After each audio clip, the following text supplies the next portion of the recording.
So hello everyone.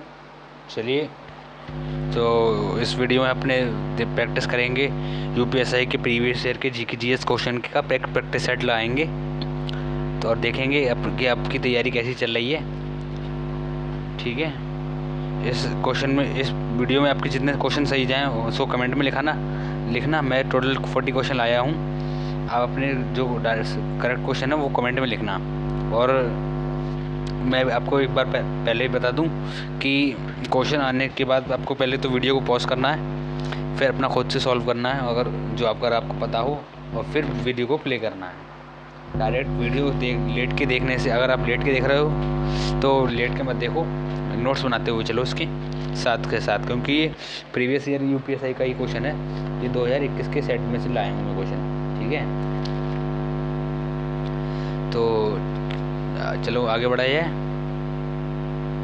चलो,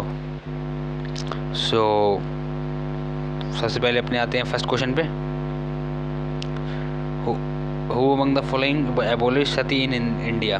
सती प्रथा को इंडिया में किसने ख़त्म किया?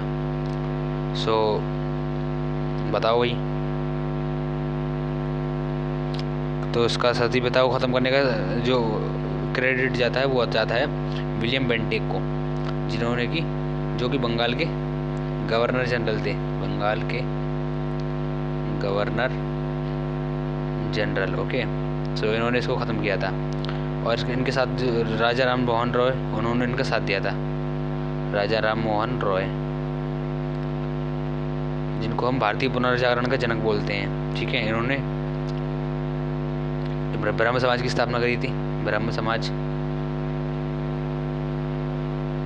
कब करी? 1828 में। 28 में। ठीक है, और इनकी एक बुक थी संवाद कौमुदी। संवाद कौमुदी। ठीक है, मिराद उल अखबार नाम था इनका मिराद उल अखबार। मिराद उल अखबार। ठीक है, मिराद उल अखबार। और इनके बारे में क्या फैक्ट है? तो ये है कि ये जो है इन्हें राजा की उपाधि किसने दी? पहले एक बहुत बड़ा क्वेश्चन आता है कि इन्हें राजा की उपाधि किसने दी? तो वो दी थी अकबर सेकंड ने, अकबर द्वितीय। ठीक है, और ये जो है काफ़ी सारी भाषाएं जानते थे। ये कौन सी भाषा जानते? तो पहले तो हिंदी, इंग्लिश, संस्कृत, अरबिक जानते थे। ठीक है, पर्शिया भी जानते थे, फारसी बोलते हैं जिसको हम, पर्शियन। और हेब्रियू एक भाषा होती है, वो भी जानते थे। ये बहुत सारी भाषाएं जानते थे। ठीक है, सो ये सारे फैक्ट मैंने आपको बता दिए। डलहौजी के बारे में बताते हैं। तो डलहौजी जो है परमानेंट सेटलमेंट के लिए जाना जाता है। परमानेंट सेटलमेंट बंगाल में जिसने किया था, जिसको हम हिंदी में बोलते हैं, इसको बोलते हैं स्थायी बंदोबस्त। ठीक है, स्थायी। करजन, ये जो है इसने 1605 में, 1600 या 1805 में, वो सॉरी नहीं, 1905 में इसने, आई थिंक, हाँ 1905 में इसने बंगाल विभाजन किया, बंगाल का पार्टीशन किया। पार्टीशन। ठीक है, तो चलिए अब नेक्स्ट क्वेश्चन पे देखते हैं। ये सारे फैक्ट आप अपनी कॉपी में लिखते रहिए साथ के साथ, जिससे आपको अगली बार अगर क्वेश्चन आए तो आपका ये गलत ना हो। ठीक है, चलिए अगला क्वेश्चन है अपना, विच of the following parts of India constitution deals with all India services? All India services से कौन सा पार्ट डील करता है? तो ऑल इंडिया सर्विसेज से अपने आती हैं आर्टिकल 315 से 323 में। और ये पार्ट 3, 9th, 7th और पार्ट 14, तो इसका आंसर तो है, और ये पार्ट 14 में आती है। ठीक है, तो ये आंसर डी हो जाएगा इसका। पार्ट 3 में क्या आता है? तो मैंने आपको तीनों पार्ट्स बताए थे। पार्ट 3 में आते हैं फंडामेंटल राइट्स। ठीक है।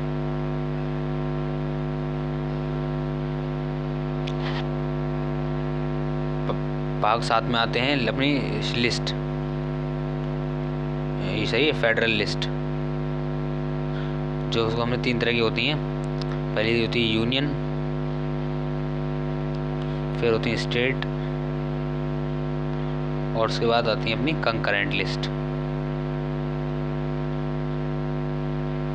ओके, यूनियन वाली लिस्ट में जो होता है अपनी केंद्र सरकार कानून बनाती है केंद्र, और राज्य वाली में राज्य सरकार बनाती है, और कंकरेंट में दोनों बना सकती हैं। ठीक है, ये दोनों के अधीन आते हैं। बट अगर यूनियन, इस मान लो यूनियन ने भी बनाया स्टेट ने भी बनाया, तो इसमें यूनियन का प्रिवेल होगा। जब कभी भी इनमें कन्फ्लिक्ट होगा तो यूनियन वाला माना जाएगा। और इसमें कंकरेंट में कुछ सब्जेक्ट देख लेते हैं भाई। एजुकेशन, अपनी पढ़ाई लिखाई कंकरेंट में आती है, और फॉरेस्ट, जंगल, और मैरिज और डिवोर्स। मैरिज होगी तो भाई डिवोर्स भी होगा कुछ, ये सब इसमें आता है। और क्या आता है भाई, एडमिनिस्ट्रेशन ऑफ जस्टिस,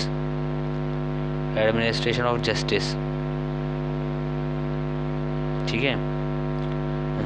तो चलिए नेक्स्ट क्वेश्चन देखते हैं अब।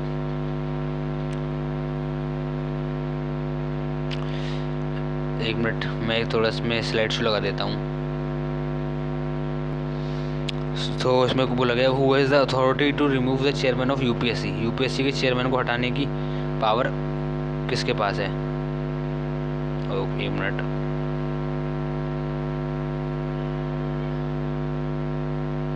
ठीक है। तो यूपीएससी के चेयरमैन देखो,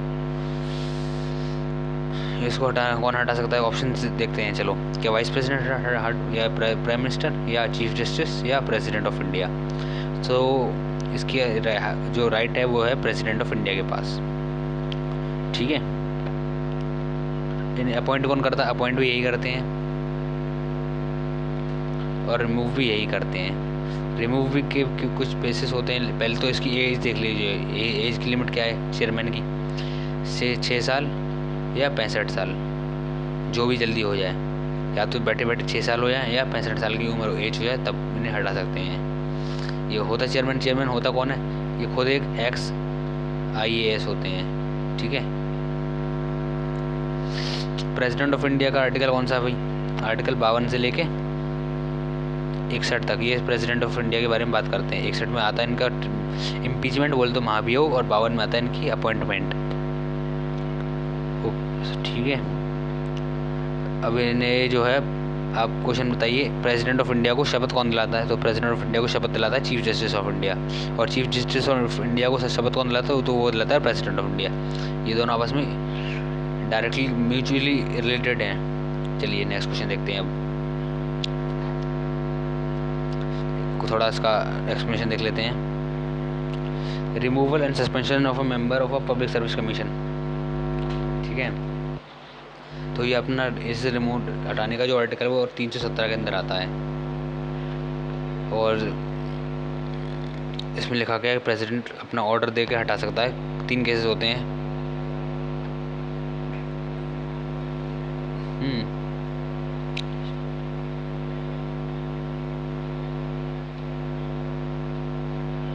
ये आप पढ़ लीजिए। चलिए नेक्स्ट क्वेश्चन देखते हैं अब। मनी बिल से कौन सा आर्टिकल रिलेटेड है? तो भाई मनी बिल यानी कि इसको बोलते हैं, हिंदी में क्या बोलते हैं इसको? हिंदी में इसको बोलते हैं, याद नहीं आ रहा अभी वो वर्ड एग्जैक्ट क्या कौन सा है। धन विधेयक, हाँ सॉरी, यस, धन विधेयक बोलते हैं इसको, जो अपना केंद्र का, अगर केंद्र की अगर बात करें तो ये आता है 110 में। ठीक है, और अगर राज्य की बात करें, राज्य का आता है मनी बिल 202 में।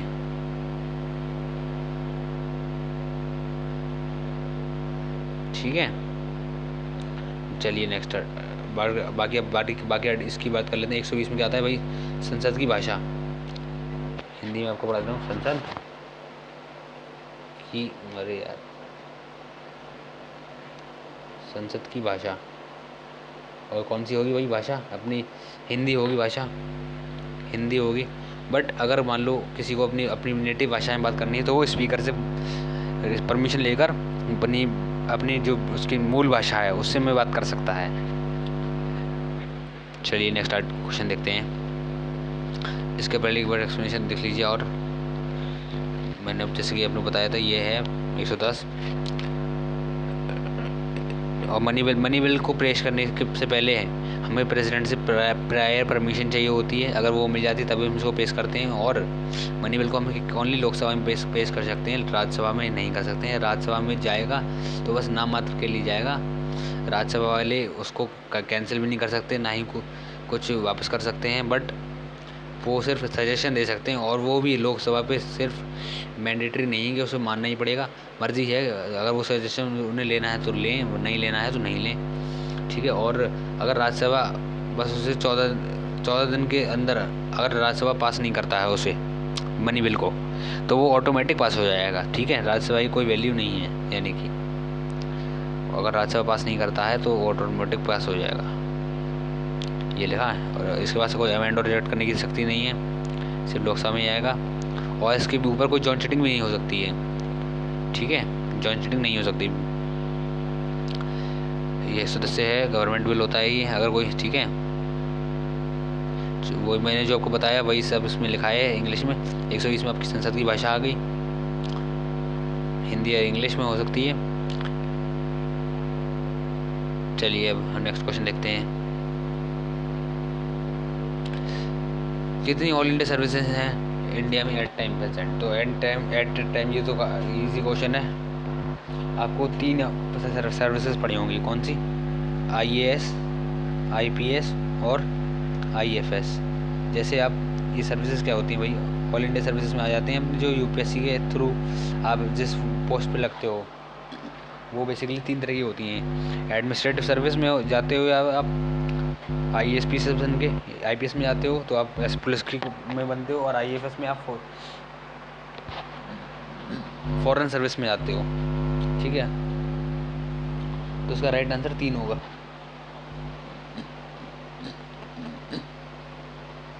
ये देख लीजिए आप एक बार, वही 3 इसमें बताया गया है। ये एक्ट 1951 में आया था, फर्स्ट 5 ईयर प्लान में। फर्स्ट 5 ईयर प्लान कब चला था भाई? 1951 से 56 तक। और इसमें first year 5 year plan Harrod Domar model पर आधारित था, हारोड डोमर मॉडल। और इसमें एग्रीकल्चर पर बहुत फोकस किया गया।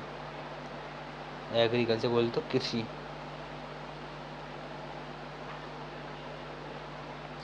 चलिए आगे देखते हैं। विच of the following sector does not follow in the 8 core industries? 8 core industry में कौन सा सेक्टर नहीं आता है? तो 8 कोर इंडस्ट्रीज में अपना देखो, क्रूड ऑयल आता है, नेचुरल गैस भी आता है, फर्टिलाइज़र भी आता है, कंस्ट्रक्शन नहीं आता है, ओके। अपनी 8 कोर इंडस्ट्रीज ये हैं, एक बार देख लीजिए। बिजली, steel, refinery products, crude oil, coal, cement, natural gas and fertiliser, यानी जितने भी उत्पाद जो हम प्रोड्यूस करते हैं फैक्ट्री में मशीनरी से, सो वो सारे अपने इसमें आते हैं। कंस्ट्रक्शन नहीं आता, ओके। नेक्स्ट क्वेश्चन, किस संविधान संशोधन से वोटिंग की उम्र जो है 21 से 18 कर दी गई? तो ये अपना 61 में संविधान संशोधन है, या इसको याद रख लीजिए, कई वेरी वेरी इंपॉर्टेंट है यार, वेरी इंपॉर्टेंट, बहुत सारे एग्जाम्स में पूछा जाता है।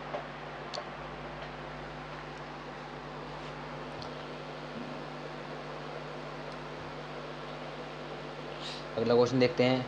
Invest India a nodal agency to promote investment setup is under which industry? So invest India जो आई थी, ये कौन सी इंडस्ट्री के अंदर आई थी?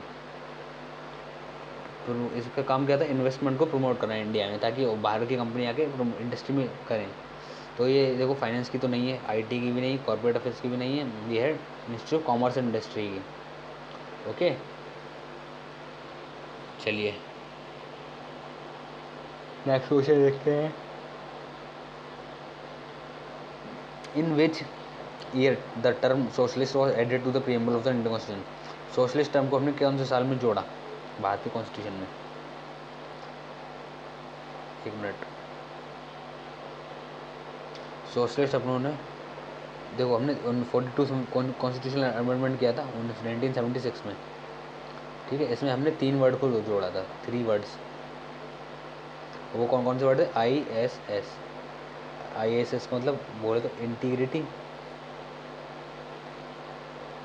और सेक्युलर ऐसे, और एक ऐसे socialist.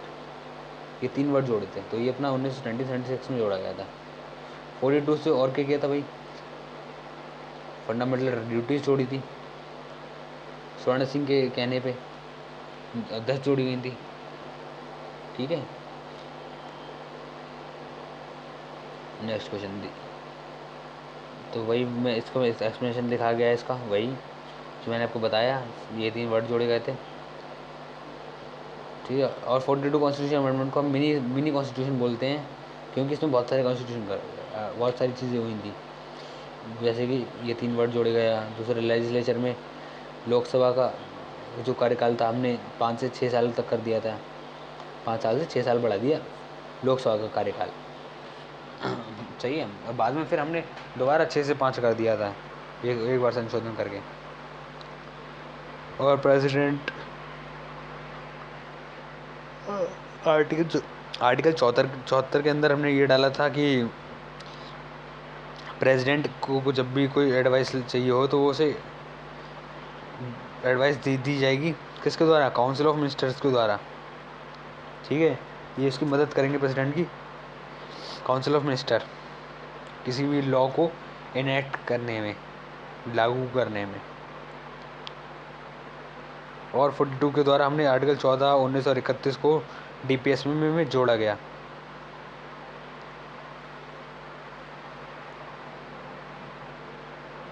Who was the founder of Aligarh movement? Aligarh movement के फाउंडर कौन थे? तो अलीगढ़ मूवमेंट के फाउंडर कौन थे ये आपको सभी को पता है, अगर आपने हिस्ट्री पढ़ी है। सैयद अहमद खान जो थे इसके फाउंडर थे। इन्होंने एक सोसाइटी और फाउंड करी थी, एंग्लो मोहम्मडन लीग। कहाँ करी थी? ये अलीगढ़ में करी थी, ठीक है। नेक्स्ट क्वेश्चन देखते हैं।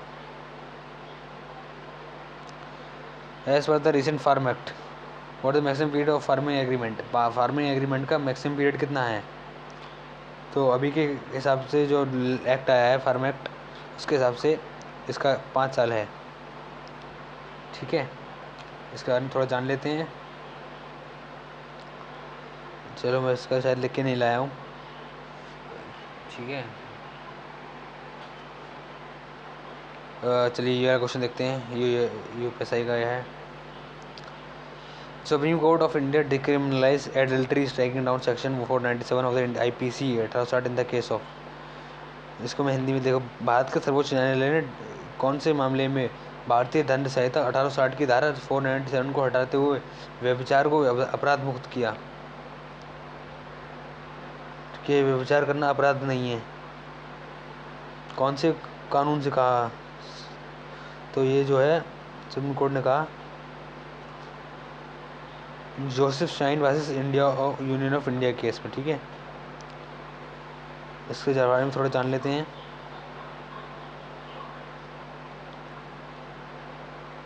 सो ये जोसेफ शाइन वाले ने केस डाला था, तब इसको किया गया था। चलिए अब अगला क्वेश्चन देखते हैं।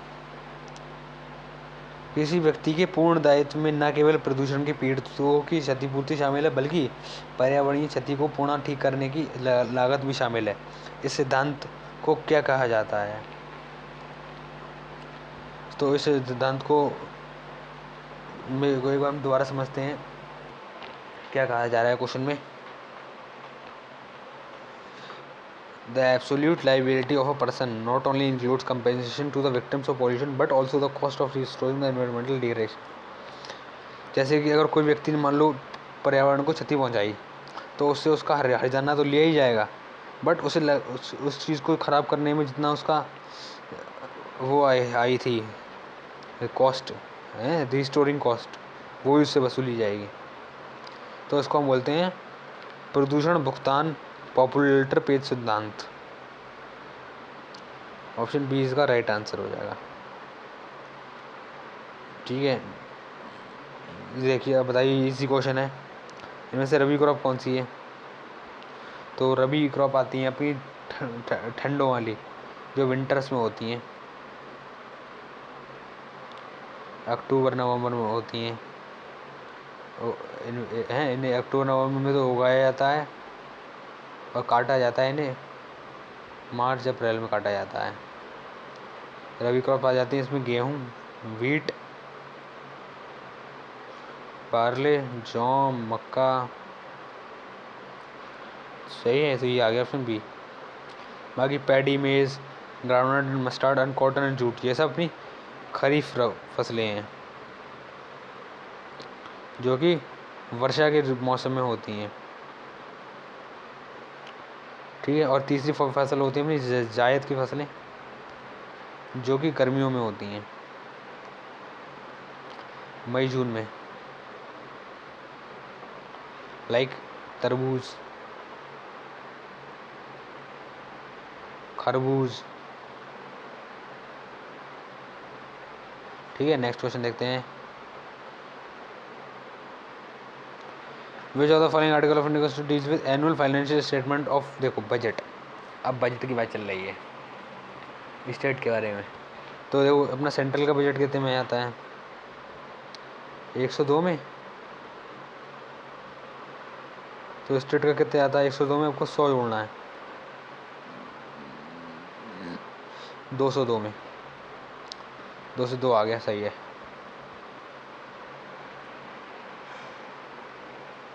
चलिए आगे बढ़ते हैं।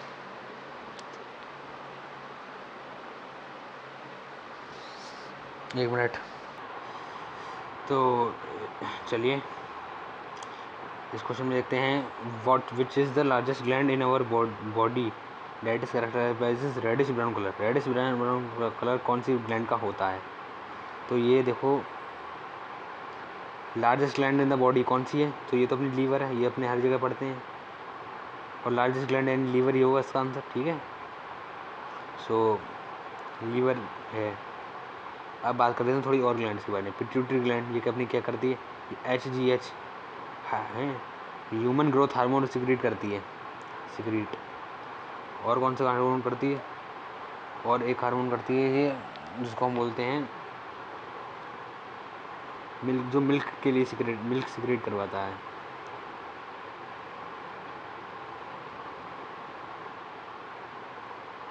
ठीक है, और ये इसका हार्मोन का नाम पैनक्रियास, इसको ये अपने FFF के लिए जानी जाती है। ये फाइट, फ्राइट एंड फाइट, ये चीज़ इसका काम है। ये ये मैं इसको एड्रेनल ग्लैंड से समझ निकला, एड्रेनल ग्लैंड होती है वो। ठीक है, पैनक्रियास तो अपना ये पैनक्रियाटिक जूस सिक्रीट करता है, पैनक्रियाटिक जूस। ठीक है, और थाइमस, ये ग्लैंड अपने गले में होती है, जो कि थायराइड को बैलेंस करती है, थायराइड। ठीक है,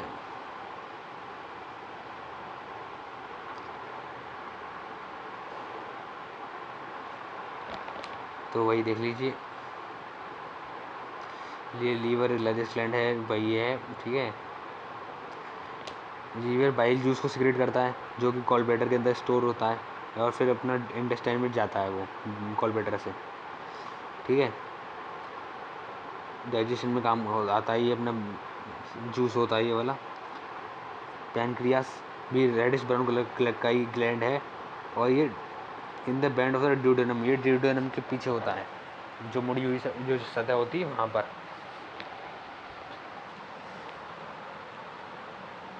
नेक्स्ट क्वेश्चन देखते हैं।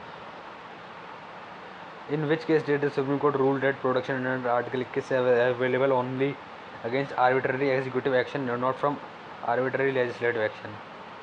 कि अगर अब कोई आर्टिकल 21 के तहत धरा जाता है, जेल में कस्टडी में लिया जाता है, तो वो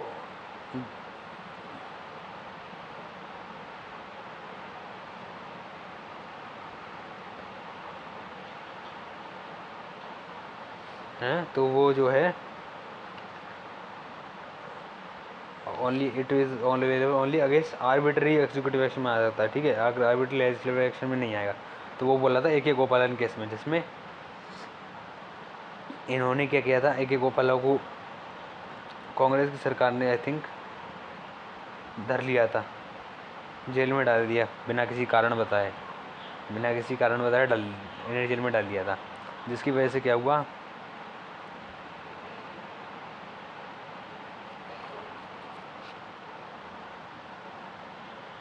जिसकी वजह से सुप्रीम कोर्ट ने कहा कि बिना किसी कारण के नहीं किसी को जेल में डाल सकते हो, और इन्हें निकाल दिया। और फिर बाद में सुप्रीम कोर्ट ने खुद कही कि अगर किसी व्यक्ति पे शक हो कि ये समाज के लिए खतरा है या फिर समाज को भड़का रहा है, तो वो प्रिवेंशन ऑफ टेररिज्म एक्ट के तहत रखा जा सकता है। उसको हम बोलते हैं, आगे पढ़ेंगे उस एक्ट को, तो उसको हम रख सकते हैं अगर किसी भी पुलिस को शक होता है, ठीक है। वो वाला जो केस था उसको हम थोड़ा डीप स्टडी करते हैं। ये था विदाउट ट्रायल रख सकते हो, प्रिवेंशन डिटेंशन एक्ट 1950 ये वाला था, है ना। और ये सेक्शन 14 को उसके 14 के तहत डॉक्टर ने ये हुआ था। ऐसे हम 3 क्वेश्चन और देख लेते हैं। मेनका गांधी वाला केस ये होता, इसमें ये वाइड व्यू ऑफ आर्टिकल किसके लिए जाना जाता है, ठीक है, वाइड व्यू ऑफ आर्टिकल 21। इसमें क्या हुआ था, इसमें मेनका गांधी विदेश जा रही थी घूमने के लिए, बट सरकार ने उन्हें जाने नहीं दिया था, और उनका पासपोर्ट जो MEA डिपार्टमेंट है विदेश मंत्रालय उसने अपने पास रख लिया, जिसकी वजह से इन्होंने फिर केस डाला। और केस सुप्रीम कोर्ट ने कही कि जो है सरकार किसी को ऐसे नहीं रोक सकती, ये उनके फंडामेंटल राइट्स का हनन है। तो विदाउट एनी लीगल केस के द्वारा, जब कोई लीगल आरोप हो तभी आप किसी को रोक सकते हो, वरना अदरवाइज़ नहीं, ये ठीक है। सो फिर इन्हें ये वाला केस जीत गई थी। ऐसे ही ये फर्स्ट जज केस हुआ था। और केशवानंद भारती केस जो 1973 में हुआ था, इसको तो हर कोई जानता है, बेसिक स्ट्रक्चर डॉक्ट्राइन के लिए जाना जाता है, जिसमें ये केरल के थे केशवानंद भारती। इन्होंने सुप्रीम कोर्ट में केस किया था क्योंकि इनकी ज़मीन काफ़ी सारी जो है केरल सरकार हड़प ली थी, तो उसको छुड़ाने के लिए इन्होंने किया था। और इसमें इन्होंने फंडामेंटल राइट्स को संशोधन करने के लिए माना। फंडामेंटल राइट्स में हम संशोधन कर सकते हैं without breaking the fundamental structure of it, यानी कि हम उसका फंडामेंटल स्ट्रक्चर ना ख़राब करें जो बेसिक है, और उसमें संशोधन कर सकते हैं पॉजिटिव व्यू में, नेगेटिव कॉन्टेक्स्ट में नहीं। Okay, so next move to, चलिए नेक्स्ट क्वेश्चन देखते हैं। प्रेजेंटली व्हाट्सएप का CEO कंपनी किसके अंदर आती है, तो ये तो पूरी दुनिया को पता है। अगर ये नहीं आपको नहीं पता तो आप आज से व्हाट्सएप चलाना बंद कर दीजिए। ये आता है मेटा के अंदर। आप मेटा ने व्हाट्सएप को भी खरीद लिया, फेसबुक को भी खरीद लिया, और आई थिंक शायद इंस्टाग्राम को भी खरीद लिया है, आई थिंक। कंफर्म करेंगे आप लोग और फिर मुझे बताएंगे। नेक्स्ट क्वेश्चन देखते हैं। But what is the who is the chairperson of the national NITI Aayog का चेयरपर्सन कौन है, तो चेयरपर्सन इसका कौन होता है भाई, वो होता है प्राइम मिनिस्टर, ये होता है चेयरपर्सन, ठीक है। इसकी CEO कौन है,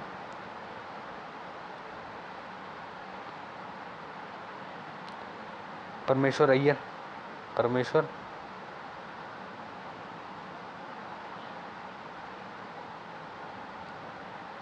अय्यर।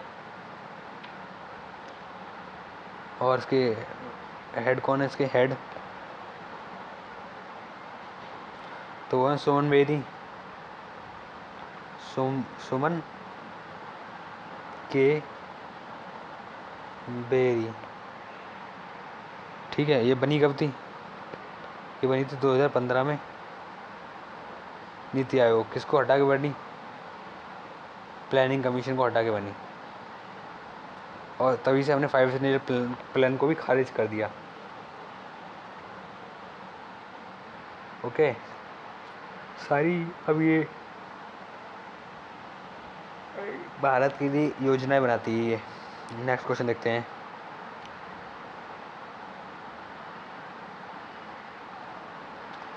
कंप्यूटर माउस को डिस्कवर किसने किया? तो चार्ल्स बेबेज को तो अपने जानते हैं, ये फादर ऑफ कंप्यूटर बोलते हैं, इन्होंने कंप्यूटर को डिस्कवर किया था। Let me change the colour of pen. Tim Berners Lee ने डब्ल्यू को किया था, वर्ल्ड वाइड वेब को किया था। ओके, और सेमूर क्रे ये जो हैं इन्होंने, ये name father of super computer बोलते हैं। ठीक है, इन्होंने पहला सुपर कंप्यूटर बनाया था और यही है fathers of super computer. But India के अगर इंडिया के फादर देखें तो कौन है? इंडिया के फादर हैं एस भटनागर, डॉक्टर स्वरूप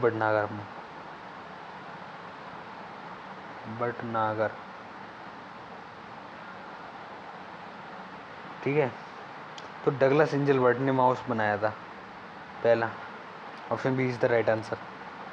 चलिए अब थोड़ा सा इसका एक्सप्लेनेशन वही है जो मैंने बस लिख के लाया था। ठीक है, who which of the following जज पायनियर पब्लिक PIL? जब इंडिया में PIL जब आई थी तो कौन थे भाई? CGI कौन थे उस टाइम? PIL के टाइम CGI कौन थे? तो वो थे PN भगवती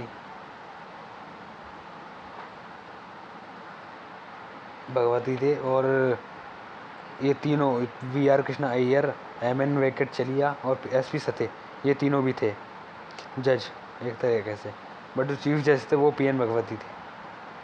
सही है, नेक्स्ट क्वेश्चन देखते हैं अब। Velds are temperate grassland. Velds देखो, वेल्स पाए जाते हैं अपने कहाँ पर? साउथ अफ्रीका में। ठीक है, ऑस्ट्रेलिया में कौन से पाए जाते हैं? डाउन्स, घास के मैदान की बात चल रही है।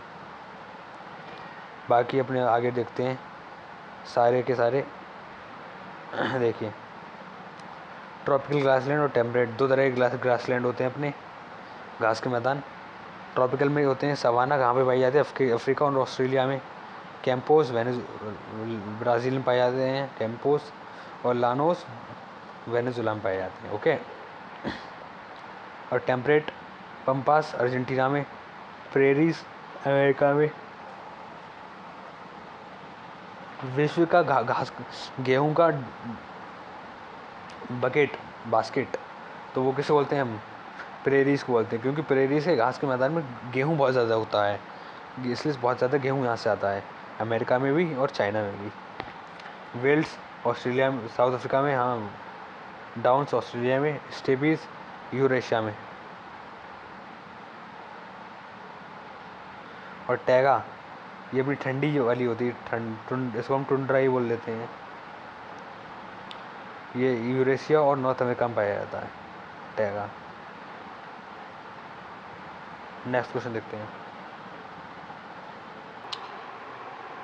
किस अमेंडमेंट से हमने राइट टू प्रॉपर्टी को फंडामेंटल राइट से हटा के विधिक अधिकार में डाल दिया था, लीगल राइट में डाल दिया था? लीगल, तो ये हुआ था अपना 44th अमेंडमेंट से। ठीक है, इसको ये 300 आर्टिकल 300A में डाल दिया हमने इसको। ठीक है, 52 वाला ये जो था ये अपना दल बदल से संबंधित था। ठीक है, दल बदल, ताकि कोई पार्टी आपस में का नेता अपना दल ना बदल ले। अगर दल बदलेगा तो उसे अपनी पोजीशन छोड़नी पड़ेगी, ये रूल बनाया गया था। ठीक है, पार्ट 10 में इसको आता है, शेड्यूल 10। और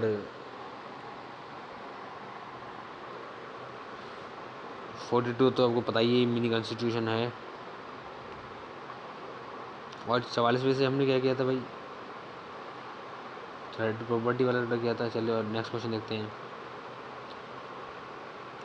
देखो एक बार, ये जो 42 से 10 फंडामेंटल ड्यूटीज डाली गई थी 52 वाले से 10 शेड्यूल वॉज रेडी 10 शेड्यूल में आता है वही दल बदल। और 25 वाले से क्या आता है भाई, 25 वाले से अपनों ने आता है no individual shall be deprived of their property except by the authority of law.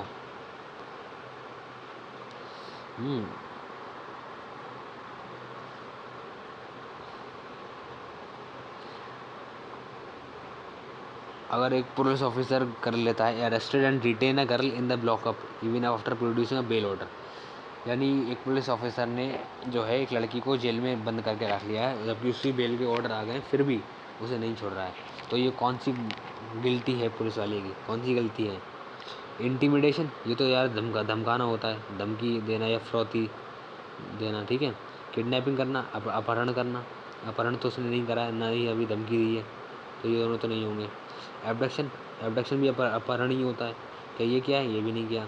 Wrongful confinement, हाँ ये हुआ है, उसने गलत तरीके से उसे कैद कर लिया है, गलत तरीके से कैद कर लिया है, तो ऑप्शन डी होगा इसका answer. Next question, national security act is concern with काय से? नेशनल सिक्योरिटी एक्ट मैंने जैसे को बताया था,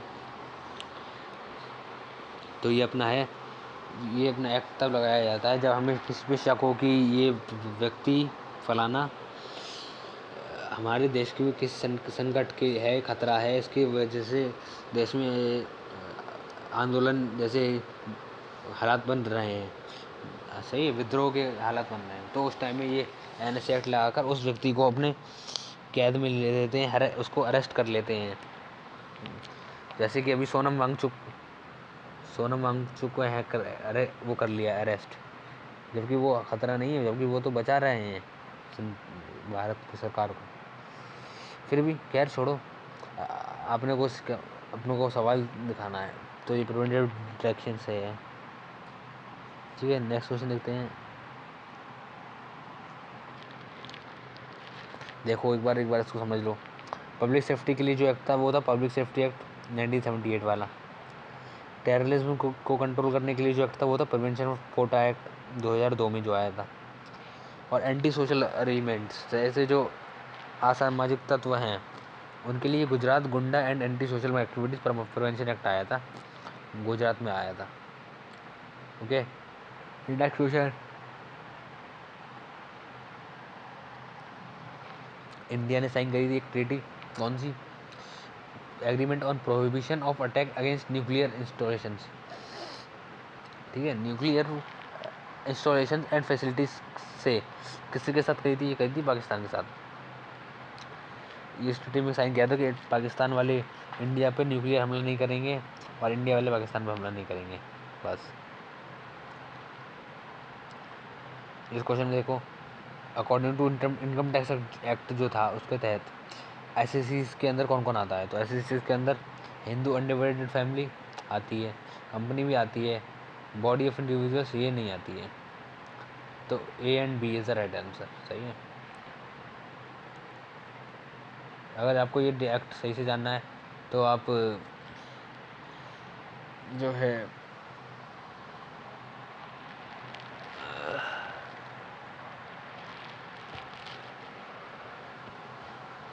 तो आपको इसकी डिटेल वीडियो देखनी पड़ेगी, यूट्यूब पे मैं इसकी डिस्क्रिप्शन में लिंक दे दूंगा, उसमें से देख लेना आप।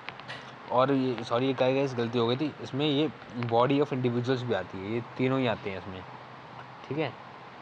मैं ज़रा इसमें कन्फ्यूज़ हो गया था, तो सॉरी। चलिए अगला क्वेश्चन देखते हैं, इसका एक्सप्लेनेशन देख लेते हैं एक बार, ठीक है। तो इसमें कौन कौन सा आता है? हिंदू इंडियन फैमिली, कंपनी आती है, body of individuals, firm, A limited liability partnership, local authority, ये सब SECs के अंदर आते हैं, ओके। इनकम टैक्स SEC होता कौन है? ये एक पर्सन होता है जो टैक्स को पे करता है वो, और ठीक है।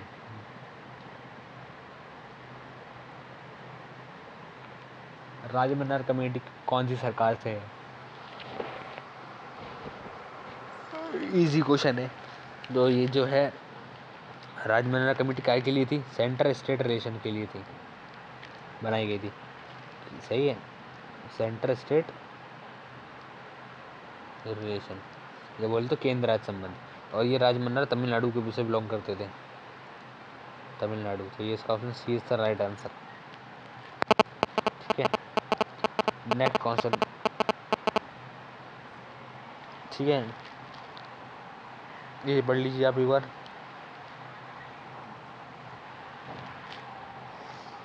अगर एक पर्सन फेल हो जाता है मोटरसाइकिल चलाते वक्त, वो सीट बेल्ट पहने हुए,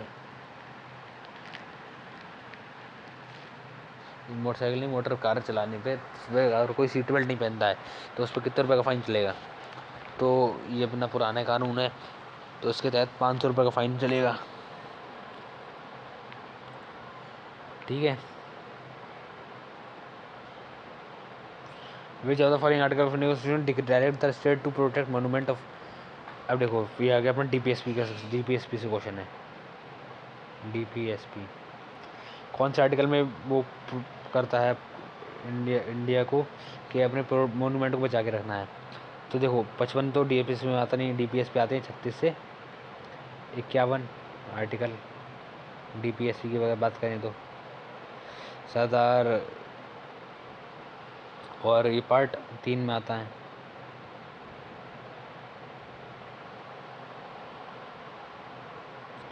ठीक, और डीपीएसपी में हमने लिए कहाँ से? आयरलैंड से लिए हैं। ठीक है, nomination of members to Rajya Sabha, ये भी हमने आयरलैंड से लिया है। ठीक, तो और 49 आता है अपना कैसे?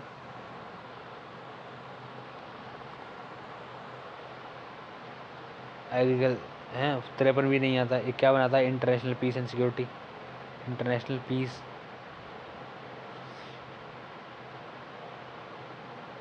देखो उसकी 49 कौन सी ट्रिक थी?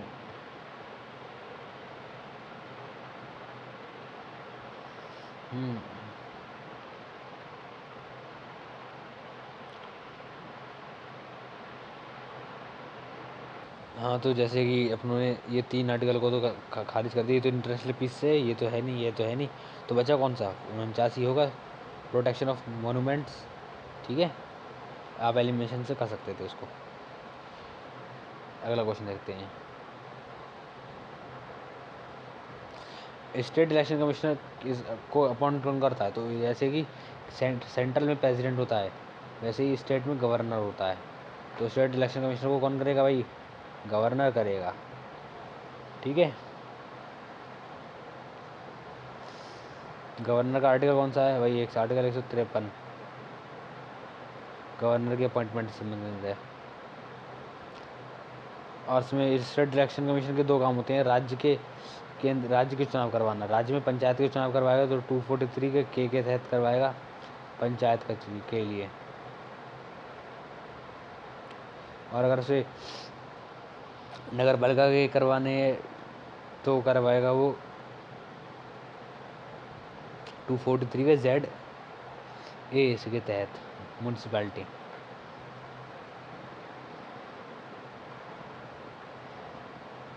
ठीक है, अगला क्वेश्चन देखते हैं। State election commissioner is appointed by, ये तो वो भी हो गया था।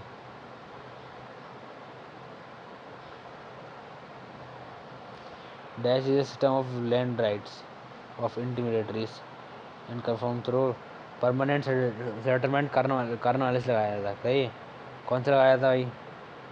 तो ये क्या था? परमानेंट, जो हमने बताया, तो मैंने आपको पहले भी क्वेश्चन में बताया था, ये था अपना स्थायी बंदोबस्त, जिसमें किसानों से बहुत ज़्यादा कर लगाया जाता है और उनसे कर वसूल हो जाता है। ये एक तरीके का ज़मींदारी सिस्टम है, जिसमें ज़मींदार उससे कर लेते हैं थे अंग्रेज। सही है, महालवाड़ी और रईतवाड़ी ये भी चलते। महालवाड़ी चला था तमिलनाडु के 12 महल में, और इसके किसने चला था? Alt McKenzie. रईतवाड़ी में कैप्टन रीड।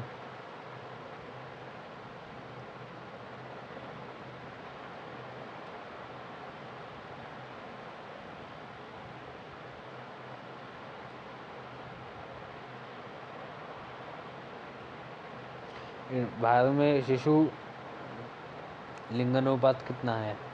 वो तो शिशु लिंगानुपात है कितना भाई? 909।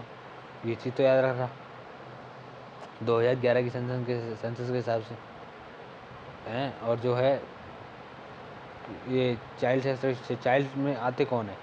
0 से 6 साल के बच्चे, उनकी चेक करी जाती है। Okay, now next question is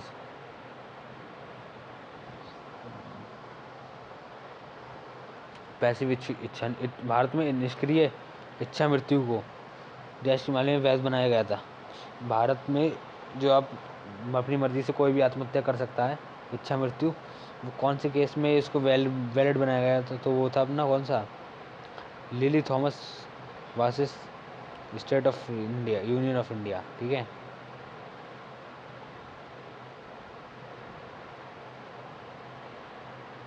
no sorry guys, कुछ गलती हो गई मुझसे बताने में। अरुणा रामचंद्र वाला था इसका, सॉरी, अरुणा रामचंद्र वर्सेस ये वाला था, यल नहीं है था।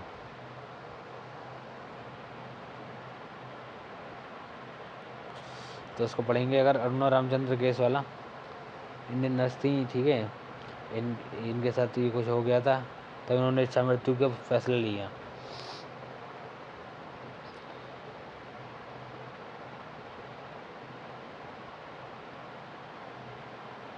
और इसके केस की वजह से ही इंडिया की कोर्ट में इसको लीगलाइज कर दिया गया।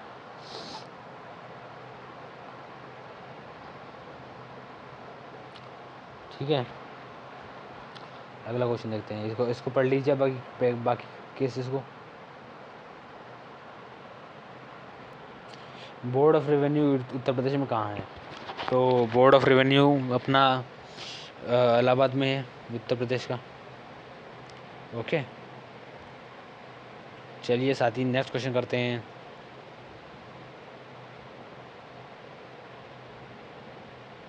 CERT स्टैंड फॉर, CERT की फुल फॉर्म बताओ भाई, जल्दी बताओ, कमेंट कर दो तब तक। CERT फुल फॉर्म होती है computer emergency response team. Centre वाली नहीं होती है, इसको आप कंबाइंड भी नहीं होती है।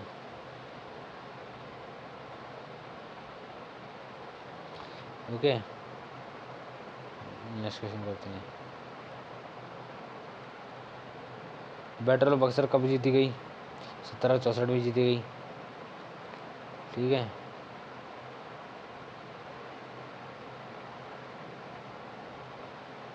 और उसके बाद 1765 में स्वदेशी प्लान लाया गया, स्वदेशी आंदोलन।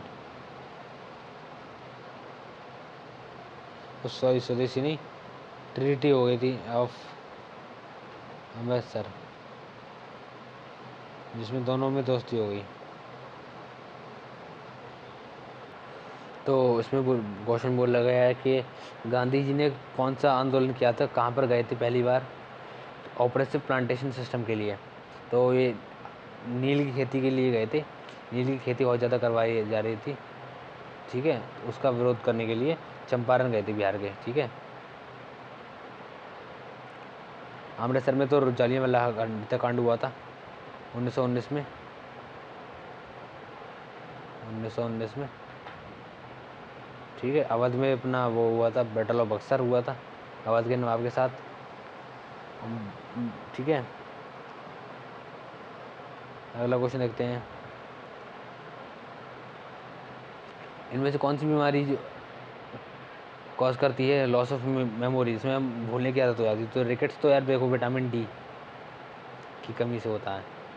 निक्टोफेलिया, निक्टोलोफिया नंदई, ये रात की कुछ बीमारी होती है शायद, और स्कर्वी ये विटामिन सी की वजह से होती है। Vitamin C. जो अल्जाइमर्स डिसीज़ है, ये बार बार भूलने की आदत हो जाती है। इसमें आपको हर छोटी छोटी बात भूल जाओगे, जैसे कि गजनी की तरह। तो इसका अभी तक कोई इलाज भी नहीं है, मतलब आयुर्वेदिक में है बट एलोपैथिक में नहीं है। इसका एक्सप्लेनेशन देखते हैं एक बार। निक्टोफेलिया होती है कि enable to see at night और इन पुअर नाइट लाइट, रात के अंधेरे में या फिर कम रोशनी में दिखाई न पड़ना, तो वो है निक्टेलोपिया। ठीक है, अल्जाइमर डिसीज़ में मेमोरी डिस्ट्रॉय हो जाती है, थिंकिंग स्किल ख़त्म हो जाती हैं। सिंपलेस्ट टास्क भी नहीं कर सकता वो व्यक्ति। इसको हम एल्कोइल अल्जाइमर के नाम पे रखा है हमने। Currently there is no cure, इसके लिए अभी तक कोई बीमारी नहीं है, ठीक है। स्कर्वी आपका विटामिन सी की कमी की वजह से होती है। रिकेट्स विटामिन डी की कमी की वजह से होती है। हड्डियाँ बहुत कमज़ोर हो जाती हैं, फ्लेक्सिबल, हल्के से मार अगर कुछ चोट लग जाए तो टूट जाती हैं। स्कर्वी में शक्ल पीली सी पड़ जाती है, येलो पड़ जाती है, और वीकनेस रह जाती है, खून की कमी हो जाती है, ठीक है। तो दोस्तों यही थे अपने आज के 40 क्वेश्चन। और यहाँ पे बताइए आपके कितने सही हुए आउट ऑफ, कमेंट में लिख दीजिए यहाँ पर। और वीडियो अच्छी लगी तो वीडियो को लाइक कीजिए और शेयर कीजिए अपने दोस्तों के बीच, ठीक है। चलिए तो अगली वीडियो मिलते हैं। अगली वीडियो में मैं कल लेके आऊँगा, जिसमें हम एक क्लास और लेंगे। और सब्सक्राइब कर दीजिए आप चैनल को, दोस्तों को भी शेयर कर दीजिए। आपको वीडियो कैसी लगी, ठीक है। अपने भाई की मेहनत को वेस्ट मत जाने दीजिए गाइस, ठीक है। तो सब्सक्राइब कर दीजिए प्लीज़। और नेक्स्ट वीडियो में किस टॉपिक पर लाऊं उसके लिए कमेंट कर दीजिए। और ये जो आपके सामने यहाँ पर आई बटन में जो वीडियो आ रही हैं उसे भी देख लेना। और सजेशन में ये जो 2 वीडियोज़ आ रही हैं आपके यहाँ पर इन्हें भी देख लीजिए। Okay, bye.